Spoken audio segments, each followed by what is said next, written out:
So yeah, I only recently got this aircraft model and was looking into it for this review and found out that it was released 10 years ago. I mean, time really flies.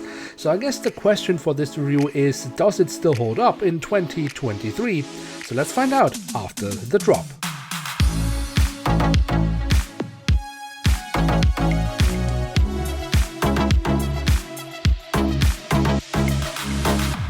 And with that, hello and welcome to a new episode of Review, where we today will take a closer look at a Boeing 767-300ER of Condor. At the front of the box we have a cutout so we can get a glimpse of the model inside, and on top of the box we have the Condor branding. On the back side of the box we then have an image of the aircraft in real life.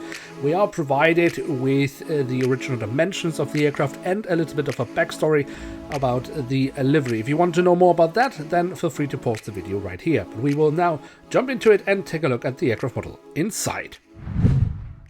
And here she is, the Boeing 767-300ER in the 1970s retro livery of Condor. And if you think that this looks very close to a old Lufthansa livery, then you're not wrong, because Condor for a very long time was part of Lufthansa. The model was, as mentioned, made back in 2013, and the aircraft in real life was stored in October 2022, and as far as I know, only recently left the Condor fleet. So I guess it's the perfect time to take a look at the aircraft model to see what it actually has to offer. And as always, we start our tour around the aircraft model with a look at the tail section, where we on the vertical stabilizer have the classic Condor branding. On top of the stabilizer, we then also have the German flag and the last two letters of the registration code.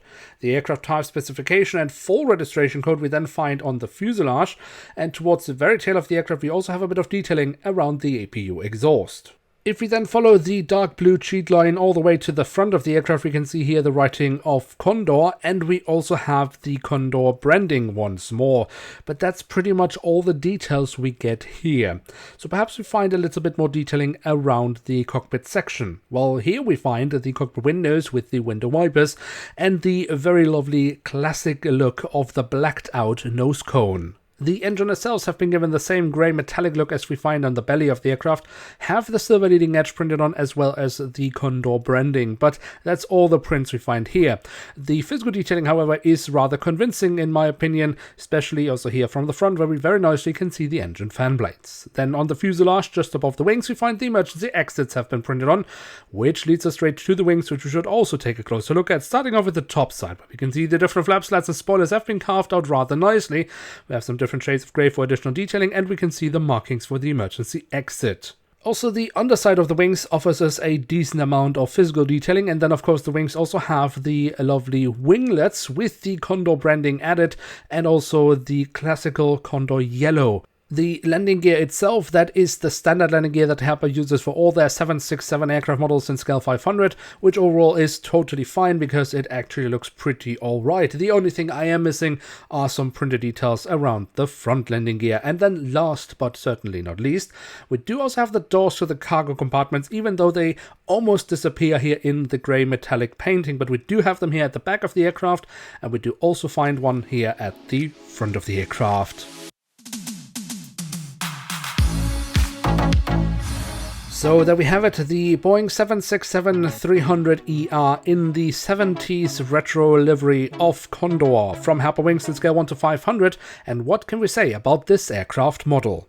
Alright, let's focus on the things that the model does well. The overall physical detailing is actually quite excellent, and the shape of the mold for the 767 from Herpa Wings is also very good. The livery itself has also been recreated rather well and does look stunning on the 767. I very much like this retro livery. But there are two issues that I have with the print. I mean, the first thing is obvious, that there are barely any details other than the livery itself. The second issue I have is regarding the grey metallic belly of the aircraft. I said that they have executed the livery rather well, and I stand by that, except for the belly. It's not a huge issue on this aircraft model, but it's still a little bit annoying. Basically, the metallic belly is more of a metallic matte in real life, and here they have used this rather grainy shiny paint, which gives it a shiny look. We have seen Herpa use much grainier metallic paint in the past, so this is definitely not the worst example of it, but it could have been better in my opinion. So in conclusion, obviously it's not the most detailed aircraft model we have seen in Scale 500, but it does have a quite nice retro livery, and if you are into that sort of things, then I would say this could be an aircraft for one's collection. So with that, we have reached the end of today's episode. If you have enjoyed this video, then feel free to leave a like, and of course, if you are new around here, you're always welcome to hit subscribe. With that, thank you very much for watching, hope to see you soon again. I'm checking out, and bye.